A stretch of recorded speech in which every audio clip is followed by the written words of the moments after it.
Good morning friends, miracle stock ట్రేడర్స్కి స్వాగతం. ఈరోజు నిఫ్టీలో ట్రేడ్ చేసేవాళ్ళు ఇంట్రాడే పాయింట్ ఆఫ్ వ్యూలో వాళ్ళకి షాక్ అని చెప్తాను. చాలా జాగ్రత్తగా వినండి.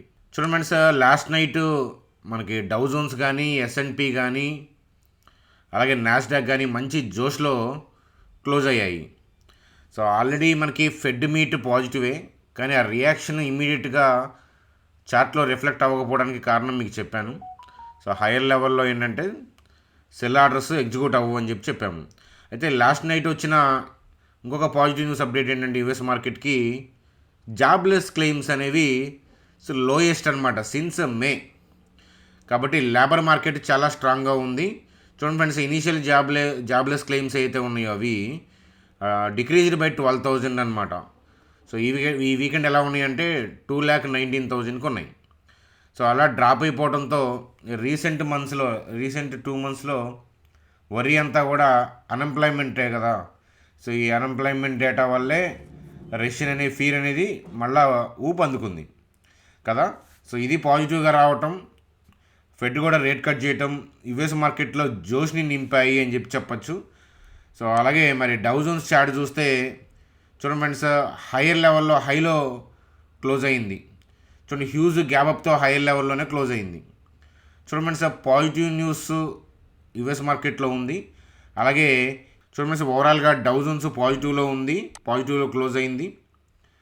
మరి గిఫ్ట్ నిఫ్టీ ఎట్లా ఉంది అని చూస్తే కనుక నేను రికార్డ్ చేస్తున్నప్పుడు 838 అయింది. 25,523లో నడుస్తూ ఉందన్నమాట. చూడండి ఫ్రెండ్స్, నిఫ్టీ పాయింట్ ఆఫ్ వ్యూలో మనం తీసుకోవాల్సిన జాగ్రత్త ఏంటి అని అంటే, చూడండి ఫ్రెండ్స్, ఓపెనింగ్ ఎక్కడ అయినా కానీ ఓపెనింగ్ గ్యాప్ అప్పే ఓపెన్ అవుతుంది కదా.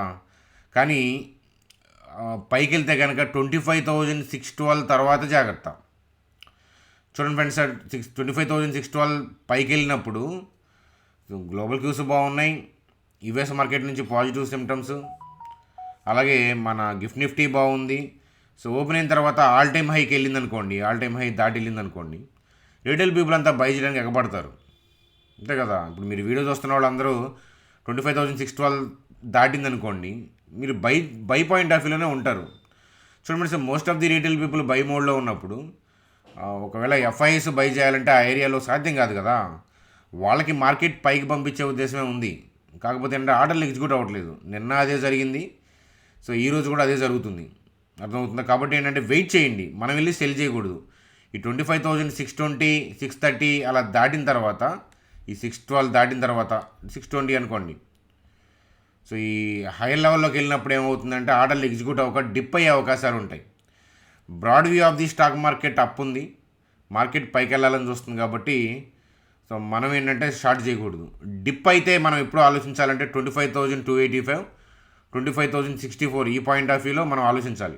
ఇంట్రాడేలో డిప్ అవుతుందా అవలేదా అది మనం చెప్పలేం. ఈరోజు రేపు అవుతుందా రేపు అవుతుందా అది చెప్పలేం. కానీ ఓవరాల్గా మార్కెట్ డిప్ అయితేనే మనం ఈ ఏరియాలో ఎతకాలి. మీరు హైయర్ లెవెల్లో బై కానీ సెల్ చేశారంటే మాత్రం ఇరుక్కుంటారు, అందులో డౌటే లేదు. మీకు డైలీ నేను చూపిస్తూనే ఉన్నాను. ఎగ్జాంపుల్ మీకు డైలీ మీకు ట్రిక్స్ చేయిస్తున్నాను. బిగినర్స్ ఎవరైనా నేర్చుకోవాలి అని అంటే కనుక మరొకసారి దీన్ని టైప్ చేయండి. మార్కెట్ ఆల్ టైమ్ హైలో ఉంది, బ్రాడ్ వ్యూ ఈజ్ అప్, అంటే మార్కెట్ పైకి వెళ్ళాలనే చూస్తుంది. కానీ టు గో అప్ ర్యాపిడ్లీ అంటే స్పీడ్గా పైకి వెళ్ళడానికి ఇన్స్టిట్యూషన్స్ బై చేస్తే వాళ్ళకి రీటైల్ పీపుల్ నుంచి సెల్ ఆర్డర్స్ దొరకవు. ఎందుకంటే రీటైల్ పీపుల్ బై మోడ్లో ఉంటారు ఇప్పుడు గుడ్ న్యూస్లో ఉన్నప్పుడు. కాబట్టి ఇన్స్టిట్యూషన్ ప్లేయర్స్ ఏం చేస్తారంటే రివర్స్లో హైయర్ లెవెల్లో సెల్ చేసుకొని డిప్ అయితే డిప్స్లో బై చేస్తారు. మనం కూడా ఏం చేయాలంటే ప్రొఫెషనల్ లాగా హైయర్ లెవెల్లో ఇన్స్టిట్యూషన్స్ సెల్ చేయనియండి, మనం షార్ట్ చేయకూడదు. ఎందుకంటే మార్కెట్ పైకి వెళ్ళాలని చూస్తుంది కాబట్టి షార్ట్ చేస్తే రిస్కీ. కాబట్టి పడితే మనం by and dips point of వ్యూలో ఆలోచించాలి. మీకు మెన్షన్ చేయడం అనేది జరిగింది లాస్ట్ ఎస్టర్డే మీకు ఆఫ్టర్నూన్ మిరాకిల్ వీడియోలో మీకు క్లియర్ కట్గా లాజిక్స్ కూడా ఎక్స్ప్లెయిన్ చేశానమాట. కాబట్టి చాలా జాగ్రత్తగా ఉండాలి. మనం వెయిట్ చేయాల్సిన లెవెల్ 25,285. గిఫ్ట్ నిఫ్టీ 25,500 దగ్గర ఉంది కదా. నిఫ్టీ హైయర్ లెవెల్లో ఓపెన్ అవుతుందంటే అవనియండి, ఓపెన్ అయ్యి కూడా పైకి వెళ్ళనియండి. 25,650 630 ఆ ఏరియాలోకి వెళ్ళినప్పుడు మీరు అబ్జర్వ్ చేయండి ఏం జరుగుతుందో. మీరు షార్ట్ చేయొద్దు, బై చేయొద్దు, అబ్జర్వ్ చేయండి. ఏదైనా డిప్ వస్తే మనం ఏంటంటే ఈ 25,285 ఈ ఏరియాలో మనం ప్లాన్ చేద్దాము, ఒకసారి గుర్తుపెట్టుకోండి అని చెప్పి చెప్తాను. సో అట్లాగే ఏంటంటే మనకి ఇంకొక ఇంపార్టెంట్ న్యూస్ అప్డేట్ ఏంటి అంటే చూడండి friends, defence sector down 30% down from the top. చూడండి ఫ్రెండ్స్, ఎప్పుడైనా సరే క్రేజ్గా నడుస్తుంది స్టాక్ మార్కెట్లో అంటే ఆ సెక్టార్ ఏంటంటే మోస్ట్లీ ప్రైస్డ్ ఇన్ అవుతాయి. లాస్ట్ 6 monthsగా తెగ ర్యాలీస్ వచ్చాయి. వాల్యుయేషన్స్తో సంబంధం లేకుండా కమింగ్ 3 yearsకి సంబంధించి ఎర్నింగ్స్ కూడా ఏంటంటే ఈ స్టాక్స్లో ప్రైస్ ఇన్ అయింది. అందుకనే మార్కెట్లో హైలోకి వెళ్ళినా కూడా చాలామంది పోర్ట్ఫోలియో రెడ్లో ఉండడానికి కారణం ఏంటంటే, సో వాళ్ళ ఫోకస్ అంతా ఏంటంటే ఈ రైల్వే స్టాక్స్, డిఫెన్స్ స్టాక్స్ మీదే ఉన్నాయన్నమాట. చూడండి, ఎప్పుడైనా గుర్తుపెట్టుకోండి, మనం ఇన్వెస్ట్మెంట్ చేసే స్టాకు సోషల్ మీడియాలో ఆ సెక్టారు కానీ స్టాక్ కానీ చక్కర్లు కొట్టకూడదు పాజిటివ్గా. అంటే ఆ మూమెంట్లో మనం వెళ్తే ఏంటంటే హైయర్ వాల్యుయేషన్స్లో కొనుక్కుంటున్నామని వాళ్ళు మాట్లాడే థింగ్స్ అన్నీ కరెక్టే, కానీ అందరికీ తెలిసిన న్యూస్ అప్డేట్తో స్టాక్ మార్కెట్లో గెయిన్ మనం చేయలేము.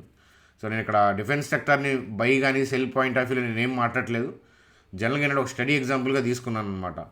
సో చూడండి ఫ్రెండ్స్, ఎలా డిప్ అయినాయో ఇక్కడ మనకి Cochin shipyard, Bharat Dynamics, MTAR, BML ఎట్లా మనకి హైయర్ లెవెల్ నుంచి డిప్ అయినాయో కనిపిస్తున్నాయి.